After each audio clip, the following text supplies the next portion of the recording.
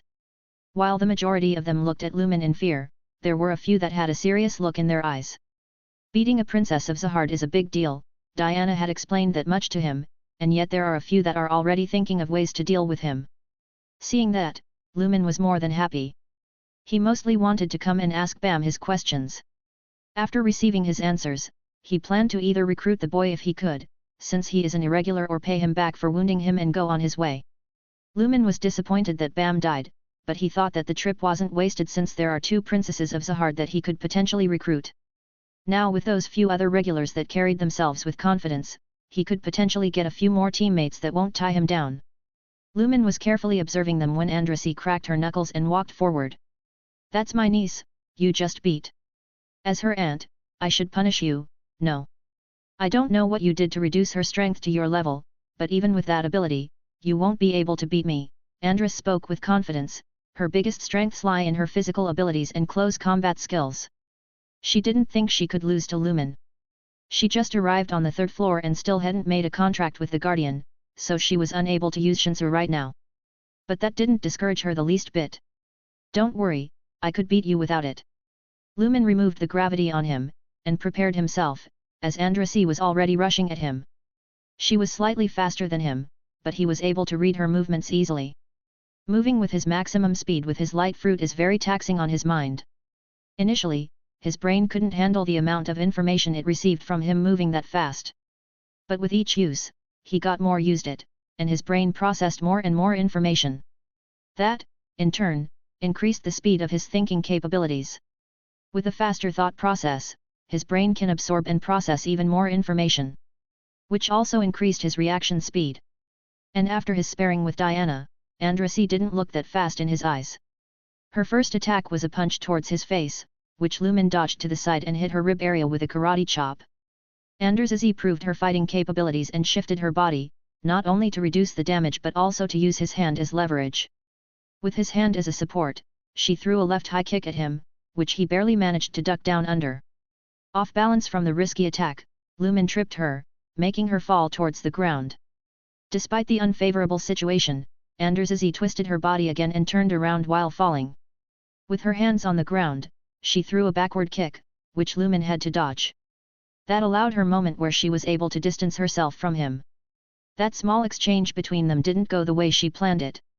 The surrounding regulars were staring at Lumen in disbelief from what they saw. Wasn't he slower? How did he manage to fight Andrasy evenly in close combat without his suppression ability? The surrounding regulars all had those questions in their minds. In that small exchange, the two looked they matched evenly, but Andrasy knew she lost it. She didn't land a single hit on him while he did. She even managed to shift her body to reduce the damage, but her side still stung her a bit. Which great family produced a monster like him? Ever since she became a princess of Zahard, the only regular that managed to match her strength was Anak, another princess of Zahard. She just couldn't believe that someone that's not from the 10 great families could match her toe-to-toe. Is it that Ha family? Those guys are known to have immense physical strength. Since you are not coming, I'll come to you. Andrasy was just staring at him, so Lumen dashed towards her, starting another exchange of attacks. This time she was more prepared and didn't let him get an easy hit on her. The two of them were fighting evenly. Kicks and punches were exchanged, and any time someone left an opening, the other would punish the mistake. Lumen was having a lot of fun fighting with Andrasy. He didn't know when exactly it happened, but he had turned into a battle maniac after arriving at the tower. He used to love dealing with enemies from a distance, but now he loved fighting up close just as much. And fighting someone as strong as him and equally skilled brought him much joy. How did he get so fast? Lisu asked Tiana after he got out of his daze. He could go even faster, Tiana answered him truthfully. She was under the impression that he was suppressing himself even now since she has seen him move even faster. Lumen hadn't told her about his abilities, so she believed that he always had that suppression on him. There's no way. Lisu didn't think that's possible for a regular. Just watch, Lisu remembered Tiana saying those exact words during his fight with Anak, and shuddered at the possibility of him being able to go even faster. As their fight progressed, they were making fewer and fewer mistakes. The opportunities for strikes were lower, and they had to get more creative with their attacks. Andrasi had a frown on her face, and was vexed looking at his smile. Why the hell does he look so happy? Lumen loved fighting with Tiana, but since she is stronger and had more skill, she would always suppress him. Tiana would completely control the flow of their fights, and he would have to adjust to her rhythm. Andrasi wasn't able to do the same, so he was able to go all out. He was putting all his close combat skills to use, and he was improving the longer the fight lasted. Despite that, he couldn't get an edge over her since she was also improving during the fight. Andrasi is truly talented at fighting at close range. She is good, but ending this in a draw would leave a sour taste in my mouth. Lumen thought. Let's spice this up, shall we? He told her while preparing for a sidekick. Andrasi was about to dodge his attack when it suddenly sped up immensely. The kick landed on her stomach area and sent her flying back. Andrasi flew back a few meters, and landed on her butt. A small amount of blood rose up her throat from that kick. He can go even faster. Was he playing with me? How is he so strong?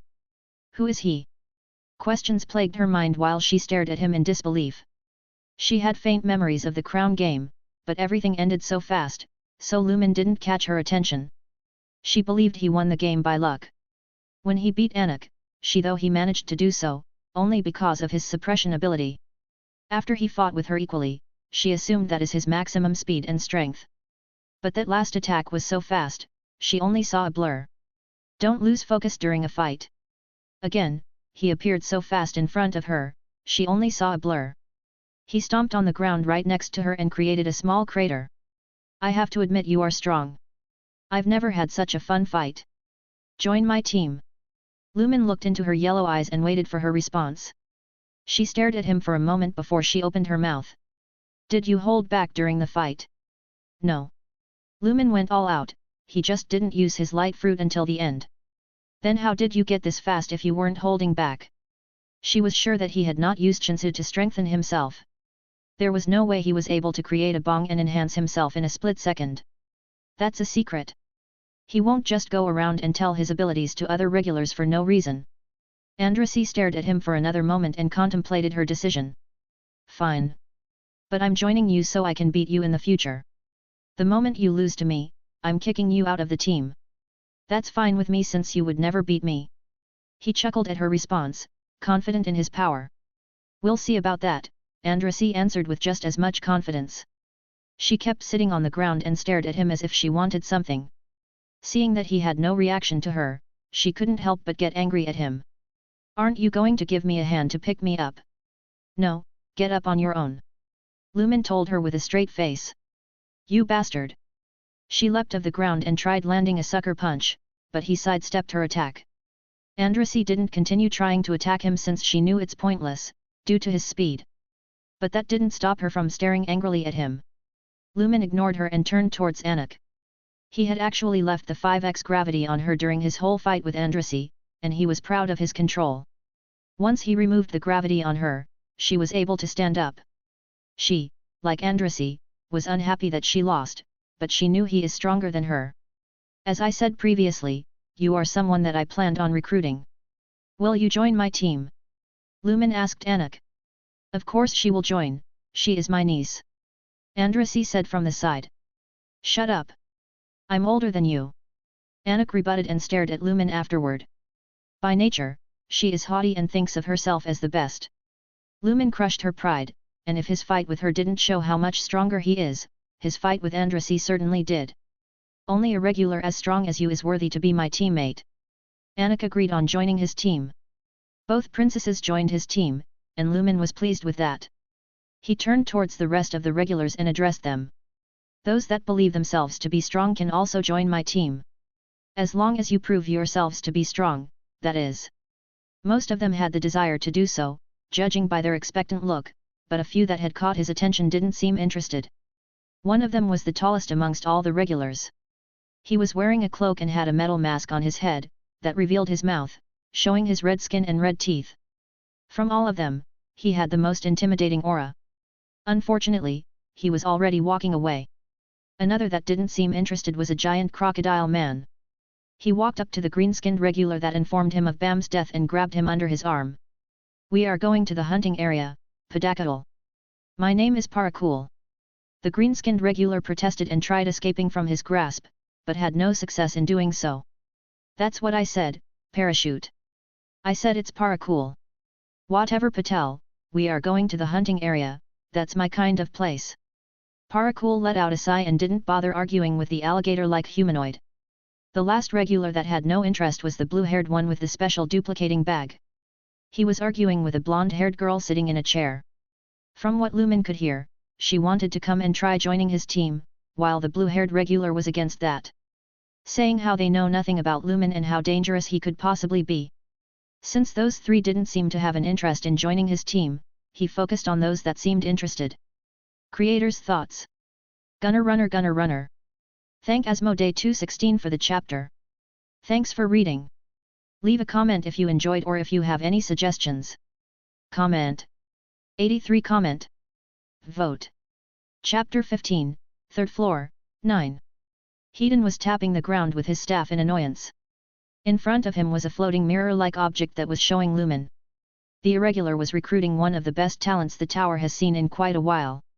Usually, it would be good if someone with the potential to become a ranker appears from the regulars that he had selected, but this time there was more than one that could do it. They could even become high rankers unless they died prematurely. Hedon had plans for some of those regulars, and Lumen's actions didn't sit well with him. He already dealt with Bam and delivered the boy to Fug by faking his death. Now he had to plan how to deal with the other irregular as well. How should I take care of this unknown variable? Hedon questioned himself, but the moment he uttered those words, an invisible pressure descended on him. His whole body froze, and he couldn't move a muscle. Even his ability to teleport anywhere in the tower was suppressed.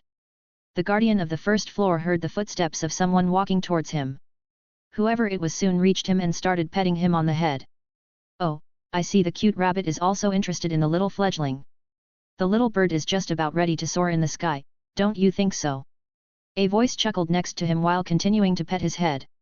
Hedon barely managed to turn his head just a little bit to catch a glimpse of the being that intruded in his home. Long black hair, only a mocking smile visible on his face, and wearing a black suit. Hedon couldn't believe his eyes. Why is he here? No, how is he here? That shouldn't be possible, unless... The guardian of the first floor has existed since the creation of the tower. The tower's full name is the Tower of God, not because a god owns it, but because you have to go through the trials of the tower, in order to become one. Long ago, divine beings didn't exist in the universe, but one day, the tower appeared out of nowhere in the center of the universe. Since then, gods and immortals have emerged after passing through the trials of the tower. Those that managed to do so are not allowed to return back to the tower. That has been a rule that no one had ever bypassed. With the tower's appearance, another very special race appeared, guides. They are born with divine-like abilities that have something to do with divination, be it seeing a small part of the future, or instinctively knowing what the correct path to take is. They are a race loved by the tower, and as long as they know the path to take, they are allowed to traverse it freely.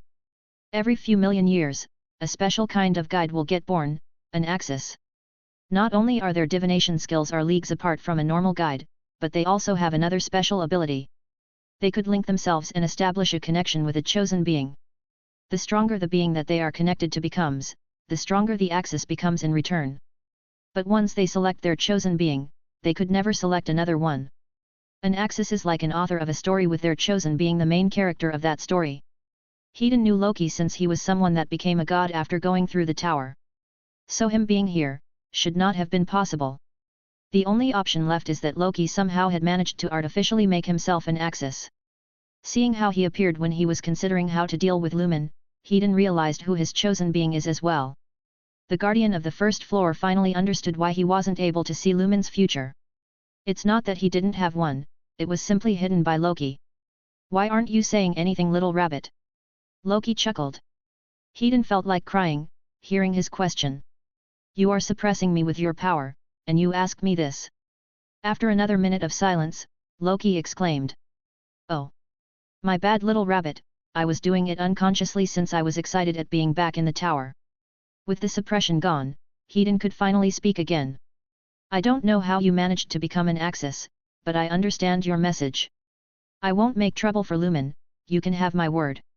No matter how arrogant you are, when the other party could squash you like a bug, you will lower yourself if you value your life. No, no, no. You misunderstand me, little rabbit. I don't mind you sending trouble his way. In fact, I encourage you to do so. The more, the better.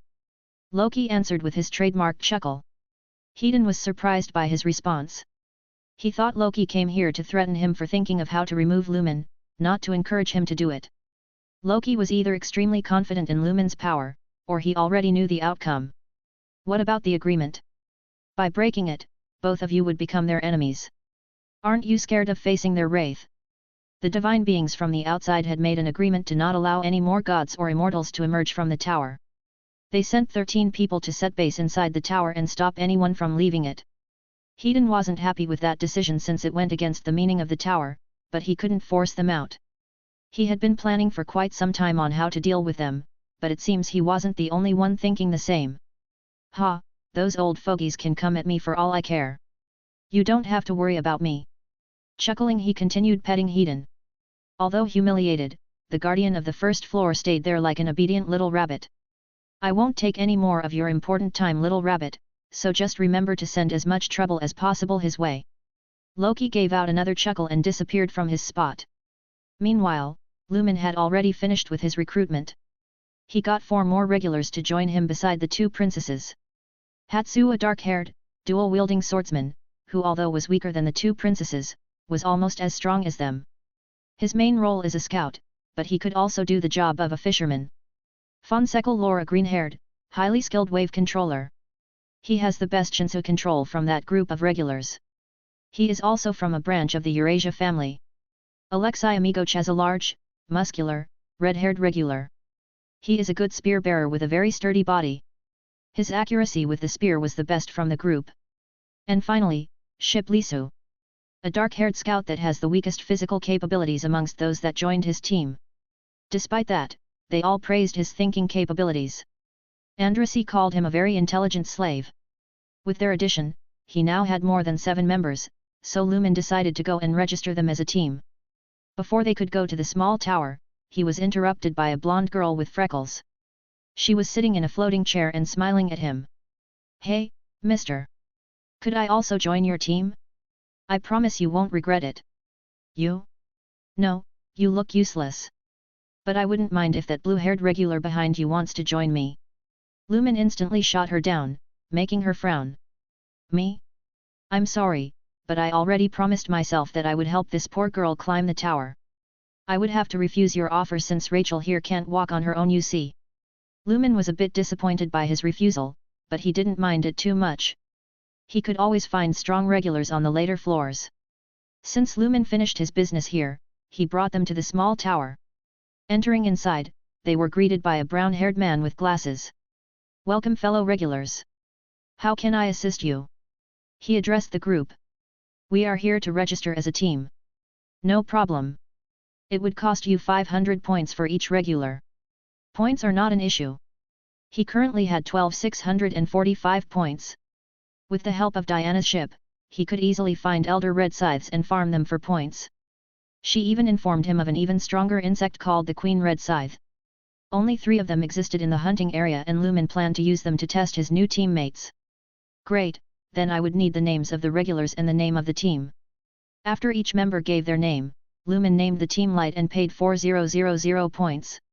When they heard his full name, they all had various looks of confusion on their faces. They were more than certain that he is from one of the great families, but it seemed that wasn't the case. All done. Now you are free to challenge the small tower. Please let us know when you plan to challenge the small tower and we will request the Guardian teams to be present for the test. With that out of the way, they left the building. Lumen told the group that they would stay here for a week or 2 at most before taking the test. He instructed the group and told them they would go to the hunting area once a day as a team. If he wasn't happy with their performance, he wouldn't hesitate to cut someone out from the team. Each went their own way for the day, and Lumen sent a message to Diana telling her he is done. In a moment, he was teleported to her ship. She was standing in front of him with a smile. I could finally understand why you were so interested in that group of regulars. There are quite a few good seeds amongst them. Diana remarked. Lumen had asked her numerous times to inform him when they arrived but didn't tell her his reasoning. That was certainly a surprise, but it wasn't the reason for my interest in them. There should have been another irregular in that group, but he seems to have died on the second floor. Another irregular? And he died on the second floor? That doesn't seem right. Are you sure he died? Irregulars are those who entered the tower on their own. She couldn't believe that such an existence would die on the second floor. All irregulars have unnatural powers, and they are the reason why the tests in the tower are made in such a way that you would need a team to pass them. Before the appearance of Phantominum, Inryu, and Urak, very few tests required teammates. But their existence scared those at the top of the tower. They were forced to change the rules of the tests, in order to try and suppress irregulars from climbing to the top. At least they said so, and he didn't come with them. I could only presume he is dead. Lumen shrugged his shoulders. Since Bam died, he would have to find one of the other three and ask them where they came from. Maybe there are exceptions even among irregulars. Tiana found the situation suspicious but didn't have a way to confirm her doubts. It doesn't matter.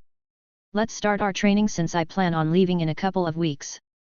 That saddened Tiana, even though she knew Lumen would climb higher at some point. Ever since she was banished to the third floor, she has been mostly alone for hundreds of years. Lumen was the first person to spend so much time with her, and it hurt her knowing that he would be leaving soon. She vowed to train him even harder in the next couple of weeks, to prepare him for the upper floors. Let's go, Tiana said, and they entered the training room. Creator's thoughts. Gunner runner. I have a headache and I lost one of my contacts, so this chapter prob has a lot of errors that I missed.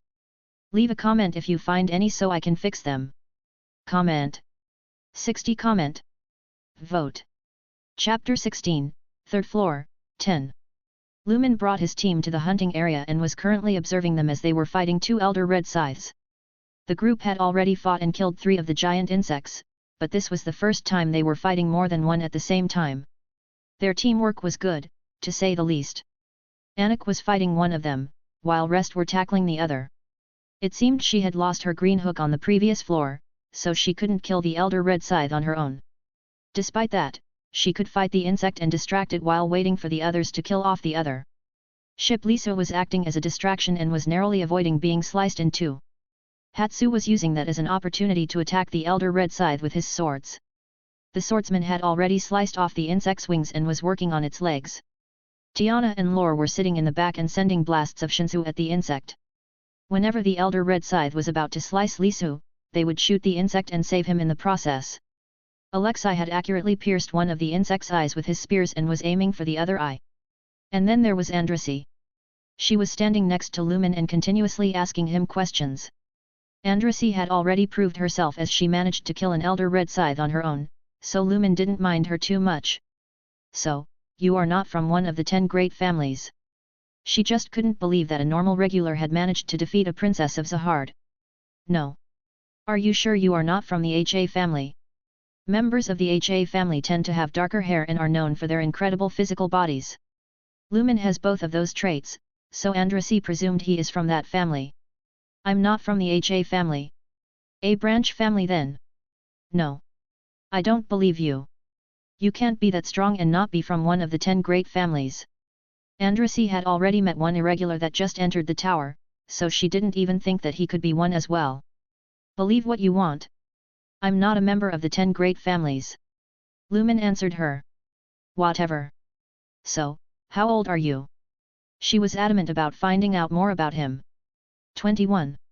No way. I don't believe that. That just didn't make any sense to her. He is 21 years old and is already that strong? Then what has she been doing for the past couple hundreds of years? Why? How old are you then? Lumen questioned her back. Shut up. You don't ask a lady how old she is. Andrasi couldn't possibly tell him she is 300 years old. Lady? You look more like a teenage girl. Teenage girl? How dare you look down upon me, I've already passed the 300 mark. Her eyes widened when she realized what she said. 300? So you are an old grandma then? You. I'm not talking to you anymore. Andrasi's face turned red from embarrassment and looked away. The group had already killed one of the elder red scythes and were close to finishing of the other one. Suddenly, they could hear a loud buzzing sound moving in their direction.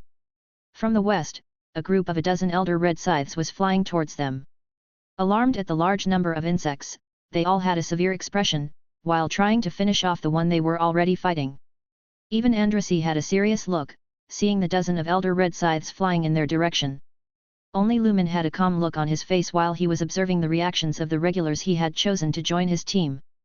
They understood how grave the situation is, but they weren't running in fear like headless chickens. He was pleased with their reaction. Once the dozen elder red scythes landed, he shot 2 quick bursts of 5 light beams. Each laser accurately pierced through an insect's head, leaving only 2 of them alive. The whole group was astonished at what they just witnessed. Did he just form 5 bongs of Shinsu twice in a matter of seconds? Lore, their best Shinsu controller, had just learned how to use 2 bongs of Shinsu, and yet Lumen was actually able to use 5? You were taking it easy on me during our fight, didn't you? Andrassy thought that Lumen had a strong physical body and a weird suppression ability. She is a princess of Zahard, so she was sure that she would become stronger than him in the future. But if he could actually control 5 bongs with all of them having so much destructive powers, well, that changes things. Since he could control 5 bongs of Shinsu now, then what about the future? How many would he be able to control then? Andrassy didn't wait for his response and dashed in the direction of one of the elder red scythes. Leave that one to me. The realization that Lumen had most likely just played around during their fight angered her. Had he used those same lasers on her, she would have been seriously injured. She isn't just a normal regular, she is a princess of Zahard. Despite that, someone had beaten her without even taking the fight seriously. Andrassy had to let some steam off, and the giant red insect was the perfect target. She started pounding the mantis and killed in a few minutes. They finished their hunting session for the day and left the hunting area. Lumen passed monster parts and sold off all the elder red scythe forelegs for a total of 6,800 points. Eli thought she had gotten used to him, but she was more than astonished when he dropped the large number forelegs off at the counter. After selling off the monster parts, the group separated. Lumen made his way outside the town for his daily training, and Tiana followed behind him. The rest of the group had decided to go to a restaurant, but surprisingly, one of them followed after the 2. Anik was also walking alongside them. Why didn't you go with the rest? Lumen questioned the green-skinned girl. You are the team leader, so I'm obviously going to go with you. I also have to learn more about you, so I can beat you in the future. She was straightforward, but Lumen liked that. When they began their training, Anik immediately noticed that something was wrong. You are using that pressure to train yourself, right? Can you use it on me too? During their fight, when Lumen had increased the gravity on her, she became both slower and weaker. She didn't know exactly what he did, but she understood that the pressure could be used to increase her strength. Lumen wasn't going to go around offering to help people out, but he didn't mind helping the lizard girl. He didn't know who would stay on his team, but Anik, being a princess of Zahard, could become someone very powerful in the future. If he could help her out and make her stay on his team, that would be good. Since Anik was almost as strong as him physically, he increased the gravity on her to 10x. He was also using the same amount on himself as well. Feeling the pressure that is twice as strong as the one during their fight, Anik looked at him with a serious expression but didn't say anything. She is not the brightest, but she understood how easy he took it while fighting them. While the 3 were training, the rest of the group had just ordered their meals. So, what do you think about Lumen? Andrassy questioned them. He is very strong. We might not even know his full capabilities. Hatsu replied. I agree.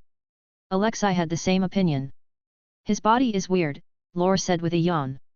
What do you mean? Andrassy asked him. The Shinsu inside him flows in a very weird way. Even the Shinsu around him is strange. It dances around him as if it's happy to be in his presence. I haven't seen Shinsu act this way even amongst the rankers in my family. The only time I've seen a Shinsu move similarly is with Bam. Wait, are you saying Lumen is an irregular? Andrassy exclaimed. I don't know if he is an irregular or not, but Shinsu definitely loves him, Lore answered her. It doesn't matter if he is an irregular or not. Lumen will either become our greatest ally or our worst enemy. Liso finally spoke, and everyone turned their attention to him. With us being on his team, we would have an easier time climbing the tower. But if he was on an enemy team and we had to face against them, we might not survive the encounter. Creators' thoughts. Gunner runner. Shorter chapter. Since I've been running around doctors for most of my day and my head feels like it's about to burst. Comment. 61 Comment. Vote. Chapter 17, 3rd Floor, 11. Nearly 2 weeks passed since Lumen formed his team. Each member had improved in various ways during that time. After Anik started training with Lumen and told the rest, they all followed suit. All, but Andrasi and Lore, that is. Lore is a member of the Fonsekai family, which is a branch of the Eurasia family. Tiana had explained to Lumen that they read the flow of Shinsu and get more in tune with it while sleeping. Tiana is already training with a 5x gravity on her and has been improving every day. Her fighting style was starting to form itself, and with the help of Lumen and Lore, her Shinsu control has been steadily becoming better. She is on the grasp of learning how to use 2 bongs. That shows how much talent she has when it comes to Shinsu manipulation, considering she learned how to use Shinsu a month ago. Alexei started off with a 4x gravity on him and increased that to 5x. He learned how to control and use his strength better. His accuracy with the spear increased, and he started learning how to fight in close range with it. Hatsu already had a strong physique despite his frail appearance, but that didn't stop him from improving. He began with a 7x gravity on him and brought that to 8x. His attacks were becoming sharper with no wasted movements in them. Hatsu could easily act like fisherman with his strength, despite being a scout. Ship Lisa made large improvements, as well. He started off with a 2x gravity on him, and with great determination increased that to 4x. He pushed himself harder than the rest since he knew he was the weakest of them all. Genuinely impressed by Lumen's hand-to-hand combat skills, he had started to imitate him and learn his martial arts skills. Lisa would have had the biggest improvements from the group, had there not been a green-skinned girl amongst them. Anik not only started off with 10x gravity on her, but she increased that to 12x. She was keeping pace with Lumen's level of improvement. Her fighting style was no longer as chaotic as before. Since she had an extra limb in the form of her tail, she couldn't learn his martial skills. But that didn't stop her from taking inspiration from them and adapting them to herself. She is a monstrous genius when it comes to combat. Anik would absorb everything like a sponge. She sparred with Lumen numerous times. Every time she made a mistake or left an opening, she would learn from that and not repeat that action again. The green-skinned girl had even started using Shinsu not only to strengthen herself but also to shoot it at enemies, making her attacks more unpredictable.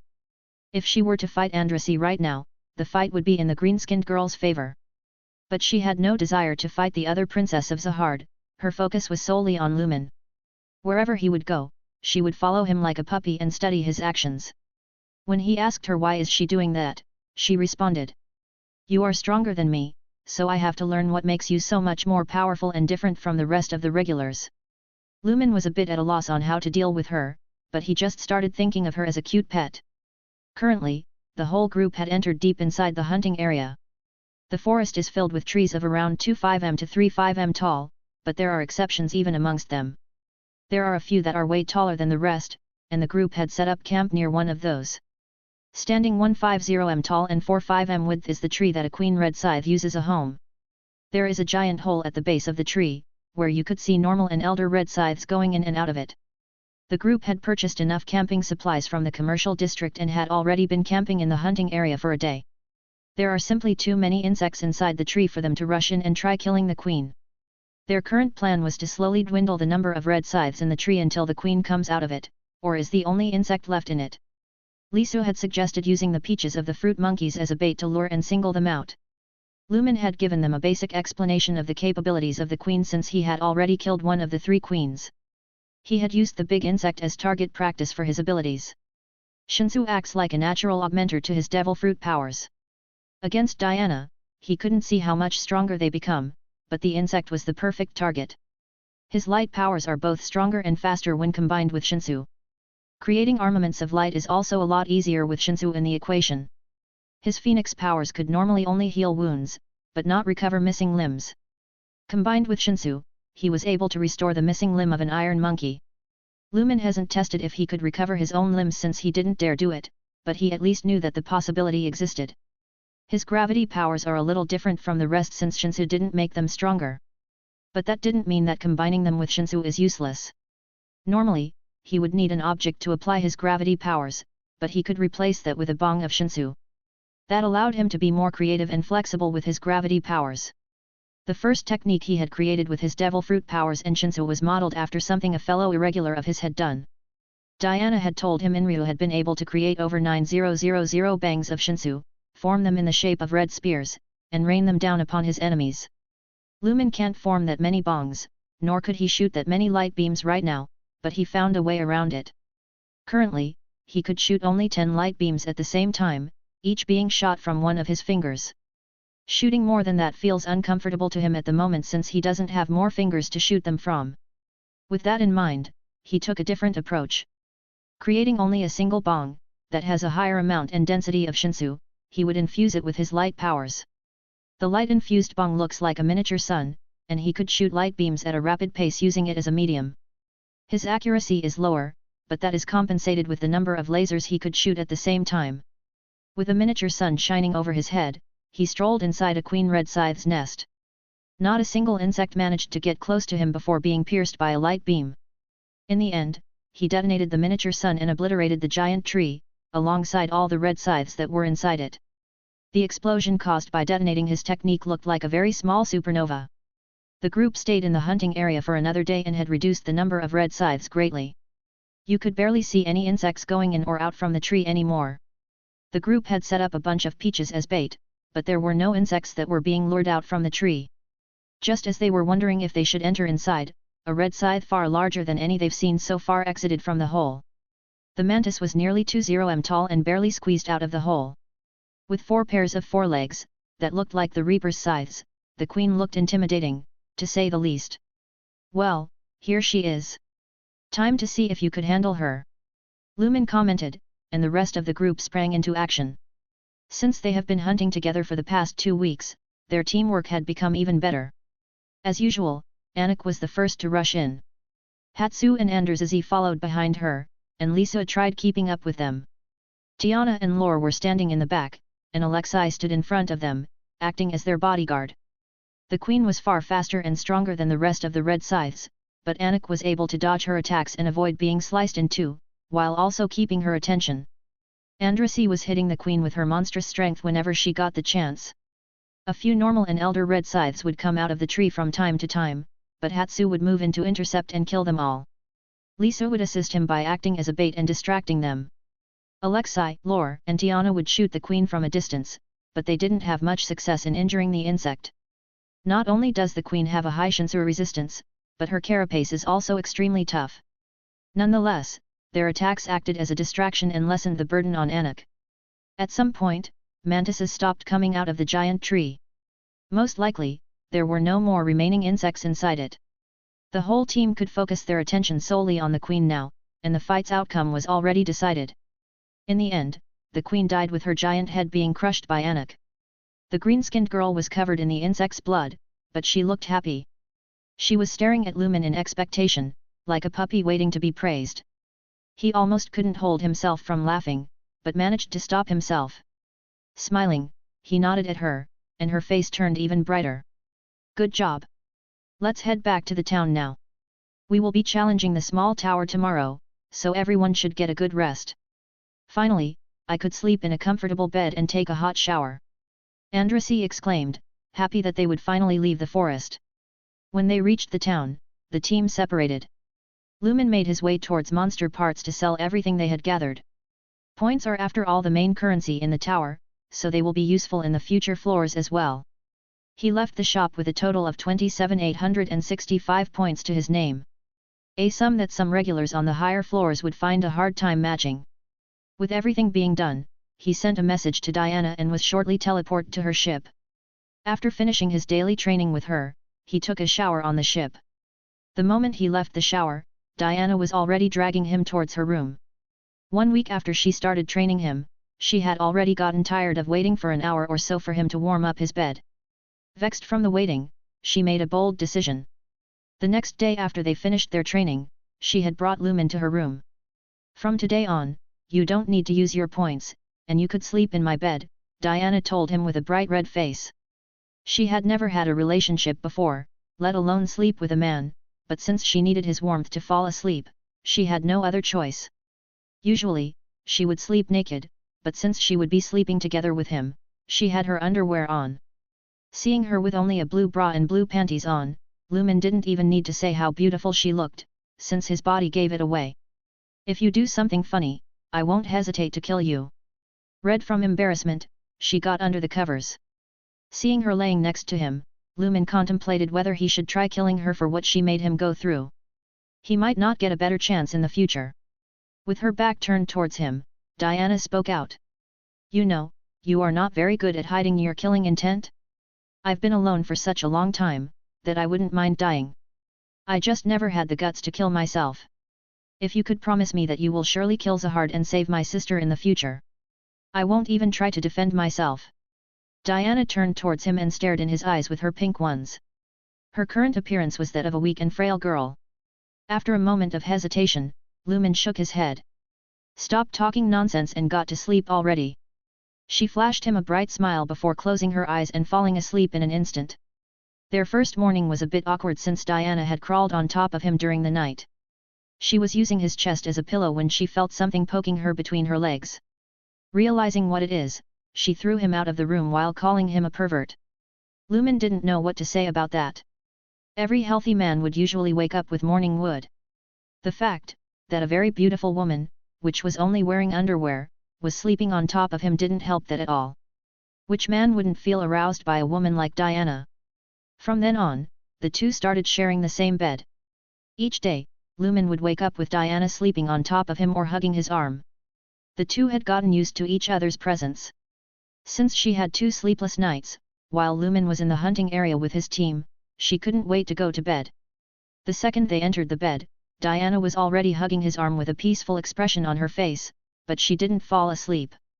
After a moment of enjoying his warmth, she opened her eyes and looked at him.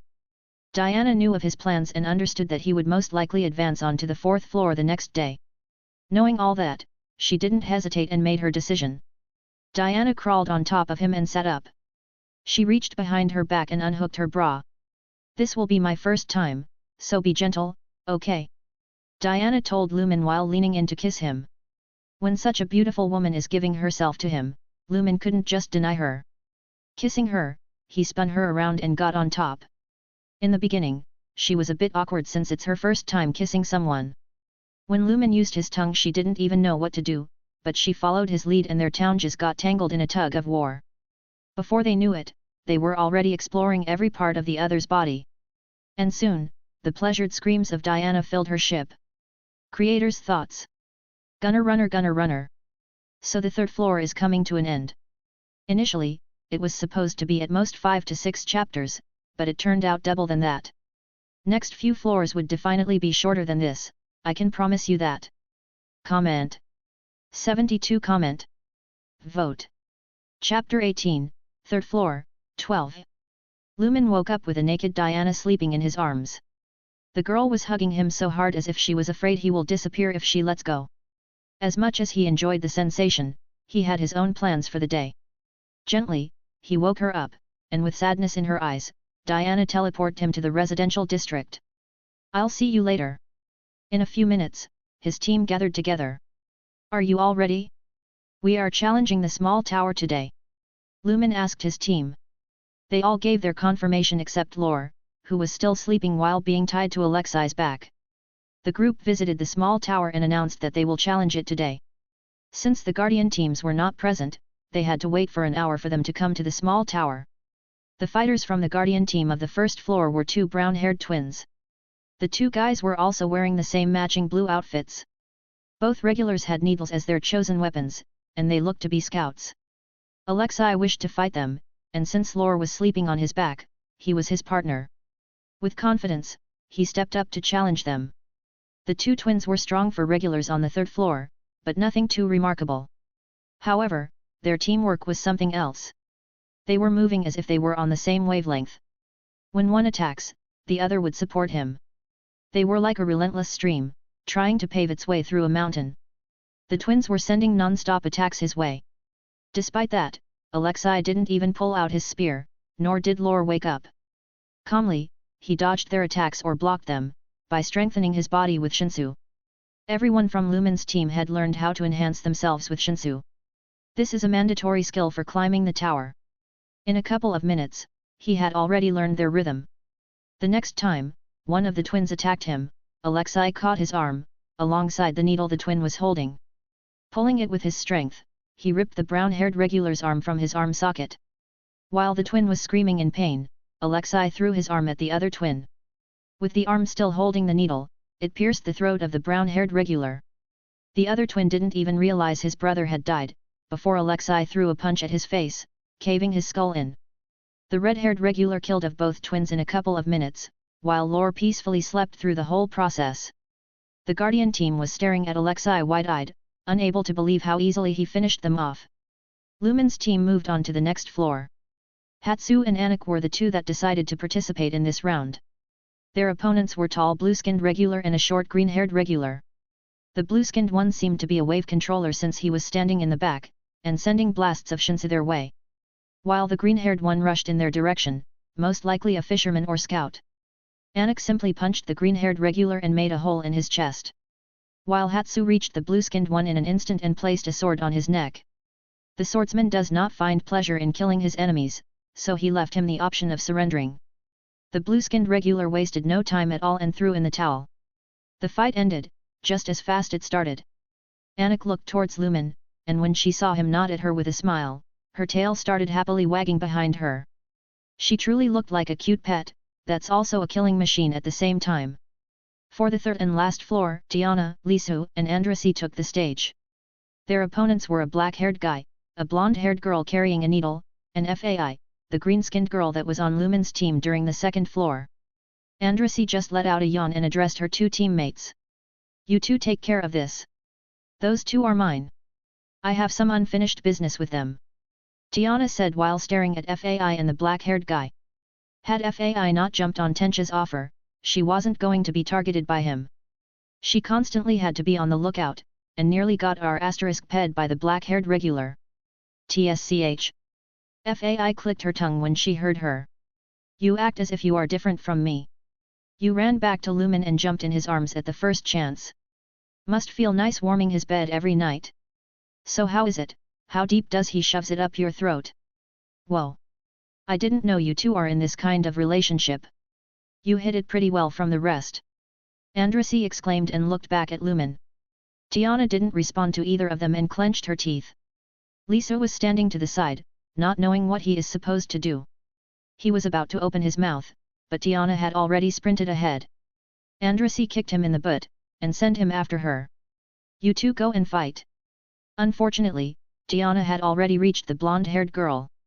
She tried intercepting Tiana, but the purple-haired girl was too fast for her. After a quick dodge, Tiana lodged her own needle in the blonde-haired girl's head and continued towards the other two. Fai had pulled out two lighthouses and formed a barrier of Shinsu with them. While the black-haired regular was shooting bongs of Shinsu in her direction. While dodging the attacks of the black-haired regular, Tiana continued moving their way. She passed through the barrier that Fai had set up, as if it wasn't there, to begin with. Both her speed and strength have increased by leaps and bounds after she started training daily with Lumen. She was no longer the weak girl that was lucky to pass the second floor. Dodging another blast of Shinsu, she finally reached the black-haired regular. Her hand-to-hand skills might not be the best amongst Lumen's team, but they were more than enough for the current situation. Before her two opponents could respond, Tiana had already punched the black-haired regular a dozen times in the face, leaving him in a daze. Her next action caused all the males that were watching to shudder. Strengthening her leg with Shinsu, she landed a kick on his family jewels. The black-haired regular let out a girlish scream and passed out from the pain. Without sparing him a second glance, she shot bong of Shinsu towards his head and continued moving towards Fai. The green-haired girl had pulled out a needle to try and defend herself, but her combat skills were lacking compared to Tiana. With just a single move, she disarmed Fai and took the needle from her. Tiana's next action was to punch her in the face, breaking her jaw in the process. She was not going to allow her to surrender. Grabbing her by the hair, Tiana started throwing Fane around like a sandbag. This continued until the hair couldn't take it anymore, and separated itself from Fai's head. Fgage. Fai tried pleading, but Tiana was having none of that. What did you say? I couldn't quite hear you. The purple-haired girl asked while continuously shoving her head in the ground. Pkefe. With her broken jaw, only blood came out of her mouth. You are saying you love being penetrated? Let me help you with that. Still holding Fai's needle, Tiana shoved it up her nether region, until only a small part of the handle was seen. Lisa was staring at her in fear. Never would he have imagined that the purple-haired girl could be so cruel. Tiana spat on her face and left her to bleed out. She started walking back towards her team, but you could see her hand trembling. Her eyes had also started to water a bit. In a minute, Fai died from blood loss with the needle still stuck inside of her. With the defeat of the last Guardian team, Lumen's team had successfully passed the test on the third floor.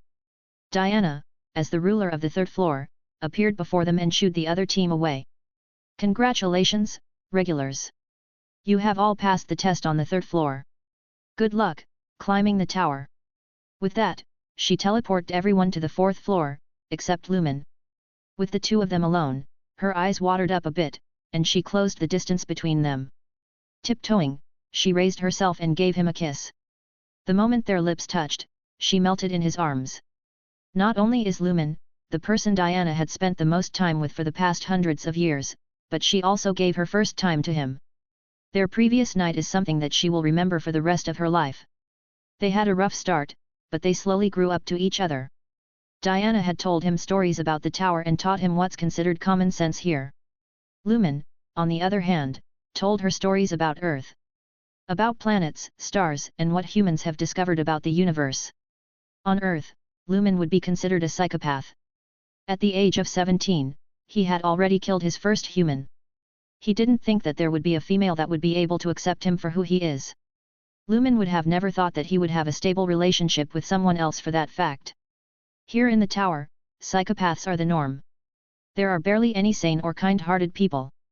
Lumen didn't think that he would find someone that he would like, but fate proved him wrong. In the future, if by chance, you can't kill Zahard for some reason, you could always come and visit me, you know? I don't get many visitors. In fact, I don't get any at all. Without letting him respond, Diana gave him one final kiss and teleported him away. Had she delayed it any longer, Diana might have not let him leave at all. For someone that has been alone and emotionally starved for hundreds of years, Lumen was like the sun that illuminated her endless night. Diana wasn't sure if he would end up killing Zahard in the future, but she dearly wished for that. That way, she would be able to reunite not only with him but also with her sister. Unlike Diana, her sister had been imprisoned and sealed away. Tears started falling from her eyes as she teleported back to her bedroom. Next to her bed, there sat a transparent sphere with a white flame burning inside it. Hugging the sphere and feeling Lumen's warmth, she fell asleep while her tears stained her sheets. Lumen didn't know his exact feeling for the pink-haired girl, but he knew he definitely was attracted to her. He had been attracted to other females on Earth as well, but it was mostly to their bodies. With Diana, it was a bit different. He wasn't simply interested in her body, which was incredibly beautiful. During their time, they had connected as both of them are similar-minded. Did he love her? That was a question that he couldn't answer. Lumen had never experienced that feeling, so he wasn't sure about that. Maybe he did, maybe he didn't. That's something that he will realize on his own the more time passed. Nevertheless, he had finally reached the fourth floor. He was currently in a large room, and his teammates were next to him. In front of them was a human-looking person with cat ears on his head. He was staring at the group in interest. His team was staring at him in confusion at why it took him so long. Hey, what happened? Why did it take you so long to come here? Andrasi questioned him. That doesn't concern you. Sharply he responded to her. Creator's thoughts. Gunner runner. Finally done with this. Next few floors should end up within 3 to 4 chapters at most. At some point when I run out of ideas there will be a time skip to the 20th floor, probably. Comment. 76 comment. Vote. Chapter 19, 4th floor, 1. Lopo Bia Dan, the ruler of the 4th floor, received a notification that a new group of regulars has passed the 3rd floor. He enjoyed greeting and observing the ants that pass by his floor. From time to time, a few of those ants would catch his attention. That's already surprising considering he is a high ranker. He might not be the strongest in his family, but he is definitely not weak. The biggest reason he is a ruler of the 4th floor is that he is more disposable compared to others. In case the ticking time bomb from the floor below explodes, he would be able to delay her for just a little bit. Dan hasn't personally seen how strong Diana is, but he has heard stories about her. If any of them are to be trusted, only a handful of rankers would be able to match her in terms of Shinsu control. And of those few, 2 of them are her parents, showing how strong she is. Looking through the information on the regulars, Dan saw 2 princesses of Zahard on that team. Ha, this would be an interesting bunch. Teleporting with his partner in tow, he appeared in the room that regulars get sent to. His partner had already comfortably laid on the ground. Dan found his own comfortable position with his back against his partner. In a moment, 7 regulars appeared in front of him. That's odd, my information stated there should be 8 of them. Dan wasn't the only one that found the situation confusing since the group was also looking around for their last member. He kept quiet and used that chance to observe the group. Excluding the 2 princesses, the others were carrying themselves with confidence. A strong aura was being emitted from them. A few predators in the making, Dan thought. After another minute or so, the last and final member of that group appeared. And when he did, Dan's eyes were drawn to him. He instantly felt that the black-haired one wasn't predator in the making, he already is one. Dan wasn't the only one to sense that. His partner was also alerted to his presence. One of the princesses questioned him why he was late, but he responded quite sharply to her. I already like this one. Lumen carefully observed the cat-eared man in front of him. The man was as tall as Anak while only sitting on the ground. His arms and legs were extremely muscular and as thick as logs. Brown hair and brown eyes, his facial features were very sharp, and he had a thick brown beard. The man was propping himself against a green wall, but a sudden movement to his left was what made him realize that's not a wall. A gigantic, grizzly bear head was staring at him from that side. The bear had to be at least 30 m long and 15 m in height. Its green fur resembled moss stuck to a rock. The man opened his mouth, and a deep and domineering voice came out from it. Welcome to my floor, regulars. My name is Lopo Bia Dan, the ruler of the 4th floor. Just sitting on the ground, he was radiating the aura of a beast. That of an apex predator. You are currently on the 1st level of my ship, the Ursula. Since you have successfully passed the 3rd floor, you are granted the privilege of having a free room and free food while on the 4th floor. The 1st level is where all the regular could come and mingle with each other. There are a few entertainment establishments that you could go and explore on your own. Nothing too fancy, mind you, since you don't deserve that. On the 2nd level, you could find the various amount of restaurants where you could eat. As I said, food is free on this floor, so the chefs would be happy to take your orders. The 3rd level is where you will be sleeping. Each team that has advanced to my floor receives 2 rooms. How you divide them is up to you. Dan pulled out 2 keycards and threw them to the group. Only 2 rooms? Shouldn't you give me my own personal one as a princess of Zahard? Andrasi arrogantly questioned Dan. Fa, princess or not, this is my floor, and you will follow my rules like it or not. Get your own floor, and set up your own rules, or kill me and take my rights as a ruler if you have the guts.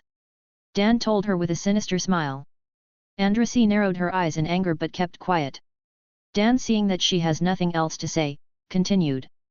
Now, there is an additional 4th and last level, but you are prohibited from going there. That's my own personal level where all my creatures run around. Should you go there, you will end up as nothing more than food for them. Only those that I personally invite are allowed to go there. After saying that, Dan finally stood up, and he was easily over 3 m tall. Lumen and his team looked like little kids compared to him. Dan pulled out 10 grey armbands from his pocket and threw them at Lumen. You need those armbands for the test on the floor. You could have a team with at most 10 members and 2 at minimum. The test on the floor happens once every month. The team leader could give those armbands to his chosen team members, and they would have to select one of 2 teams. Should you happen to lose an armband or just want to get more to form your own team, you could buy them from the 1st level of the ship, for the low price of 1000 points. Andrasi wasn't exceptionally happy that Dan had thrown the armbands to Lumen, designating him as the team leader. Hey, shouldn't you have given them to someone else?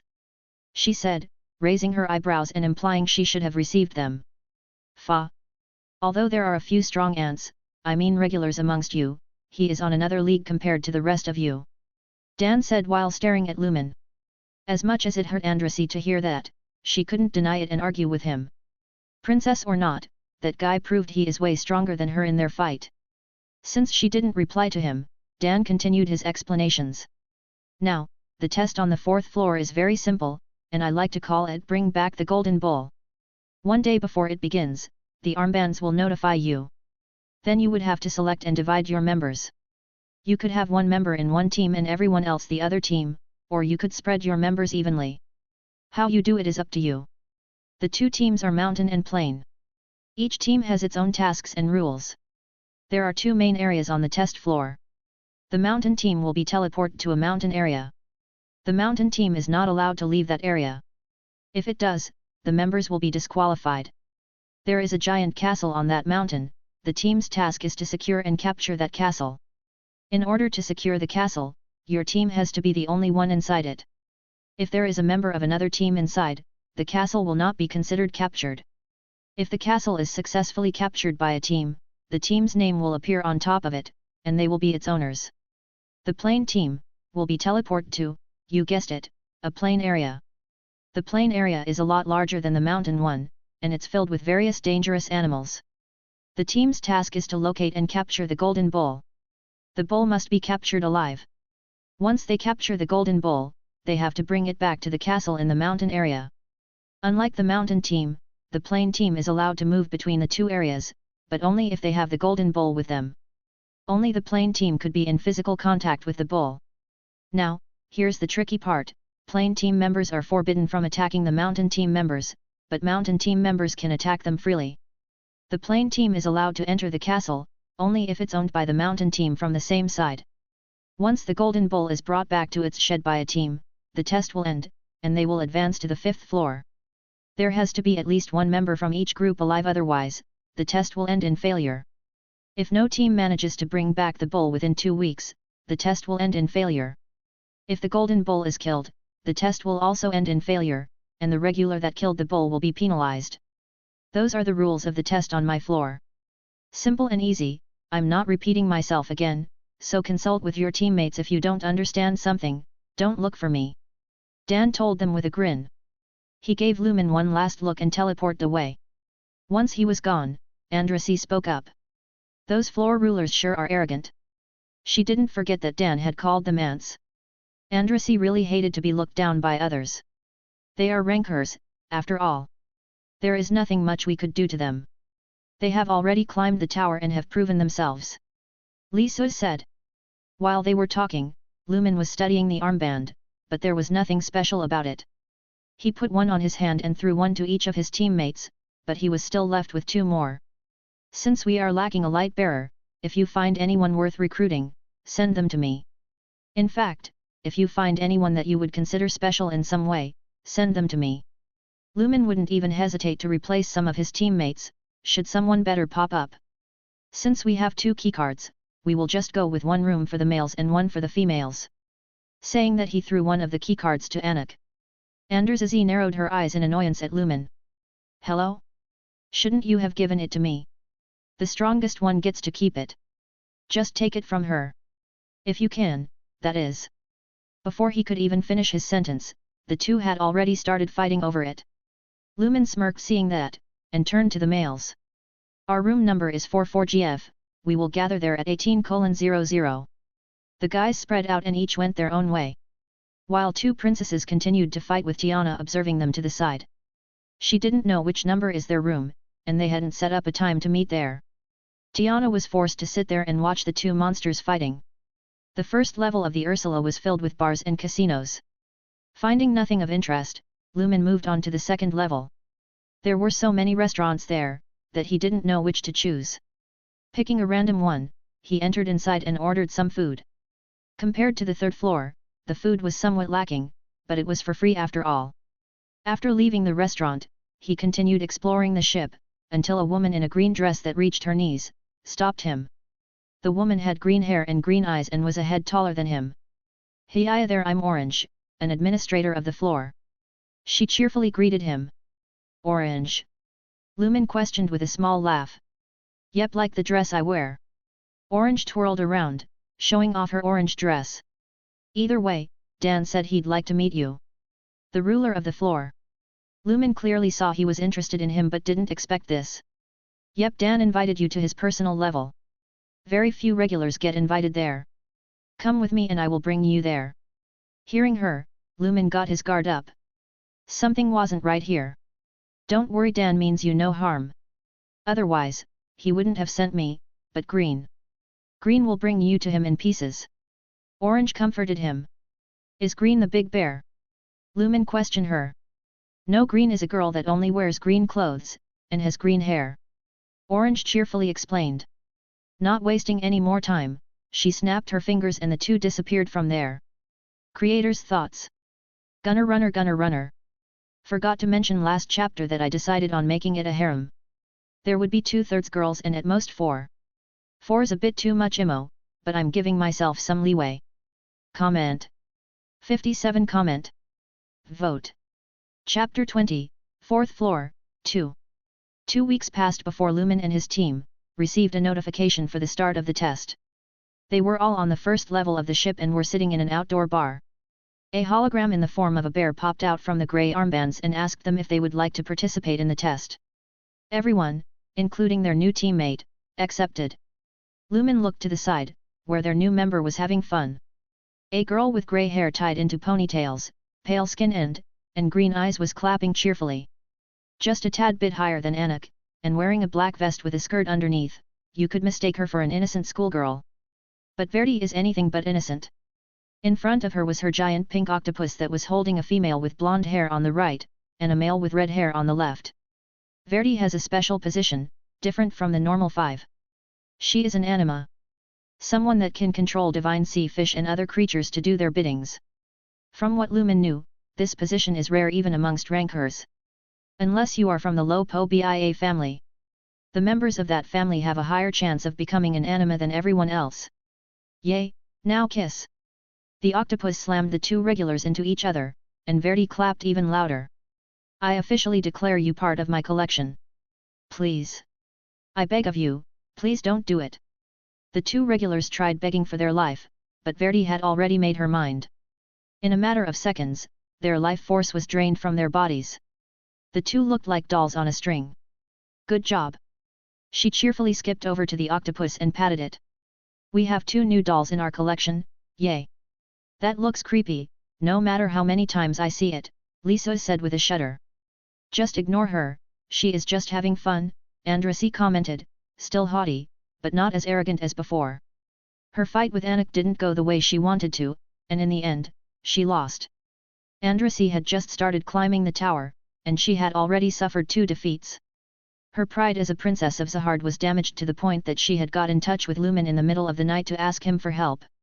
Unfortunately for her, since there is no place where one could train in the ship, her request was denied. Verdi pulled out a toy house from her pocket, and the 2 regulars that were turned into dolls got sucked inside of it. With the toy house in hand, she skipped over to Lumen. Look, look! I got another family. Do you think they will be happier if I get them a kid or 2? Verdi asked Lumen while shaking the toy house in front of him. Dan had introduced Verdi to Lumen. He explained how the girl is from a branch family of his and how her teammates ended up dying. Well, more like becoming her puppets, but still, they died. Without teammates, she couldn't possibly advance to the next floor. And with her tendency to turn those weaker than her into her puppets, no one even wanted to be her teammate. When they first met, they had a short scuffle, but since then, she looked at him like a big brother and was happy to follow him. Lumen chuckled at her antics. Just do whatever you feel like it. Verdi pondered for a moment, and a bright smile flashed on her face. I got it. I will make them a very big family. I just need to find younger ones now. She started looking around the regulars on the first level, searching for a suitable target. You do you, but let's just choose the teams for tomorrow first, and then you can go wild. Verdi was a bit sad hearing that but nodded in the end. So, are we going with what we previously decided on? You are going on the mountain team alone, while the rest of us will be the plain team. Liso questioned him. Yes, that should be the easiest way. With Verdi, as long as you find the golden bowl, you shouldn't have any problems capturing it. Just make sure you are the ones to get to it first, I don't feel like repeating the test. Lumen confirmed. We will. With me leading them, we will definitely find it. Liso hit his chest as a sign of confidence. Which led to him being hit on the back of the head by Andrasy. Although her pride was hurt, she is still a princess of Zahard, while Liso is a normal regular. Lead my ass, you will listen to me. Andrasi exclaimed. As you wish, princess. He had no other choice and had to yield to her. Satisfied by his response, she turned towards Lumen. With a more gentle and respectful voice, she asked him. You will be alone, so you won't have trouble, right? I won't exactly be alone, but either way, don't worry about me. Just make sure to find the bull. The day flew by quite quickly, and Verdi had managed to find 2 new dolls to add to her collection.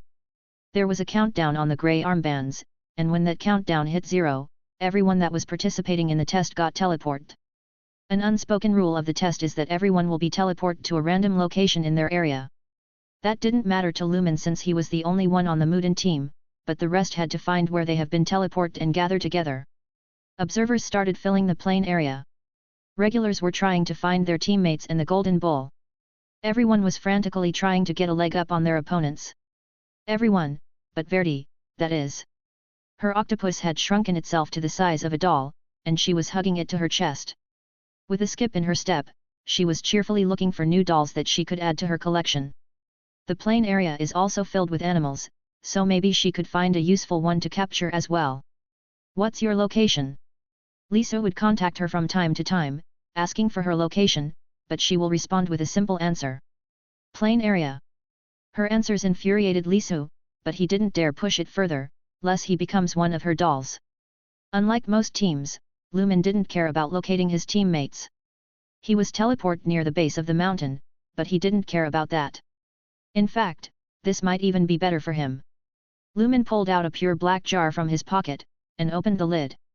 A giant saber-toothed tiger jumped out of the jar. The tiger is 4 m tall and 10 m long, with black stripes covering his body. The moment it was out of the black jar, it let loose a bestial roar, announcing its presence. Dan didn't only introduce him to Verdi, he also gave him the black jar, which is a bowl. In order to control a creature, an anima must use a bowl. Bowls are spaces that an anima uses to control a subjugated creature. An anima has to fill their bowl with their Shinsu in a unique way, and then they can store their subjugated beasts inside of it. Dan also taught him how to fill the bowl with his Shinsu. Since he had the potential to become an anima, he didn't have any issues learning it. But all of that didn't come for free. In exchange, Lumen had to spar with Dan daily. The ruler of the 4th floor is someone that loves fighting. Sadly for him, the administrators on the floor had already learned their lessons and refused to fight him. The regulars, on the other hand, are too weak. He was starting to get really bored until Lumen advanced to his floor. He looked different from the rest, so Dan decided to trust his instincts. Even though Lumen didn't use his light-based abilities in their fight, Dan was very impressed by his performance. Since he is a high ranker, he couldn't possibly go out against a regular, so he limited himself to not use Shinsu at all. His fighting style resembles that of a savage beast. With each attack, Dan is able to produce shockwaves and Lumen can't even remember how many broken bones he had to fix using his phoenix fruit. That's what really impressed Dan. He knew for a fact that he broke his bones with his attacks, but Lumen stood back up in a matter of seconds, looking as good as new. To top it off, his body wasn't as weak as those other ants on his floor, so he wasn't worried about killing him with a single attack. Dan had initially called Lumen to tell him about Verdi and to test him out once, but he ended up taking a liking to him. He wanted to teach him his fighting style, but that heavily relied on his monstrous physical strength. And Lumen still wasn't strong enough to create shockwaves with his physical body alone. Since he couldn't teach him that, he figured he'd test him as an anima, and Lumen had the talent for that. Dan was so impressed by his talent that he started pestering Lumen to marry into his family. He even gave him the saber-toothed tiger, hoping that would change his mind, but Lumen still refused him. The little cat, as Dan called it, was still in its growing stage. According to him, it should reach around 10 m tall and 25 m long when fully grown. Lumen jumped on top of his saber-toothed tiger and patted her on the head. I bet you're hungry, Saber. Let's go and find some regular for you to eat. Saber let out a roar in approval and after a quick sniff, she dashed towards a smell she picked up. In a minute, she had reached a group of regulars that were fighting. The moment they saw Saber running after them, they all scattered. The tiger picked a few to chase after while Lumen sniped the rest. Try as they might, they couldn't run away from Saber. She easily caught up to them and gobbled them down. Done with those, she returned to those that Lumen killed and ate them as well. He planned on killing every single regular that chose to go to the mountain area, so they continued searching for more. The two continued their hunting for a few more hours and killed a total of 50 regulars, before finally reaching the castle. The castle was ownerless at the moment, so the two sat down in front of it, waiting for regulars to come to them. Saber had gotten full from all the regular, so she was happy with taking a nap for a few hours to digest her food. Meanwhile, the plane team had mostly gathered together and had been lucky to locate the golden bowl. Lisu had immediately contacted Verdi to let her know. Verdi, we found the bowl. Where are you? Plane area. Lisu wanted to pull his hair out, the girl only listened to Lumen, so he decided to use that. Verdi, if we don't capture the golden bowl, Lumen will be disappointed in you, but if we manage to do it very fast, he will be very proud of you. She stopped in place after seeing his message. After a moment of hesitation, she decided to go and get the bowl. Send me your location, I will write there. Yes. Lisu celebrated with a fist pump and told her where to find them. Lumen had already killed 20 more regulars since he reached the castle. Saber was still taking a nap to the side, so bodies were starting to pile up. As he was wondering if his teammates had managed to find the golden bowl, a group of 3 regulars wearing black cloaks came out of the forest. The 3 of them looked to be a bit stronger than the rest of the regular he killed. A purple-haired man, who looked to be the leader of them, pulled out his pocket and looked at a picture of a regular. That caught Lumen's interest since the regular the man was looking at was him. That was definitely a surprise for him. Are you the one they call White Star? I came here to make you an offer you can't refuse. Thanks for listening.